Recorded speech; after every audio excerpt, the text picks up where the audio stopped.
First things I always do when I go to regional theater is I always ask to speak to box office, and I ask to speak to administration, whatever they think administration is. So the first thing I do is I embed myself into the company. So I want to join the creative conversation, right? I want to know who's selling tickets, who they're selling them to. I want to look at those subscription roles. And most regional theaters have been very friendly to me that way. Do you have a Latino selling tickets to a Latino play? Do you have somebody who speaks Spanish? We got to deal with that. Let's get a student, whatever it is, but we got to make that happen. So Bill said, we're going to have 10,000 tickets we're going to give you to the Shakespeare play. To your play, you have to get the Latinos here. So the first thing I did was I went to the Hispanic Chamber Council and invited them to have their next meeting at Oregon Shakes. First time that Hispanics had done a meeting there at the Shakespeare Festival. Very exciting. They loved it. They were all into it.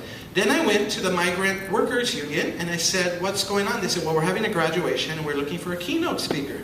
So I was the keynote speaker for the first graduation of migrant students in the fields. And the most amazing thing was I arrived, parking my car, wearing a suit. I show up and there's no buildings. It's like fields, and I look and there's all these people having carne asada in the middle of a field. And I was like, oh my God, I'm going to give the speech during the carne asada, cookout, right?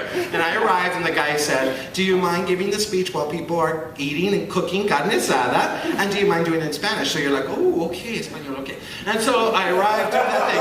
The second thing that happened at Oregon Shakes is that I wanted to get people up there and get them to enjoy the experience of being at a theater. So if you notice over there in the corner, there's this lovely truck. It was the first time that they had ever had a taco truck at the Shakespeare Festival. I found a woman in Medford who had a taco truck. She didn't want to come. I promised her she'd make at least $5,000. She made $10,000. The audience loved it. The other thing was, before my play, I had a Festival Latino with mariachis. Getting the community to come, right? That's not just showing up for first rehearsal. That's embedding yourself in the company.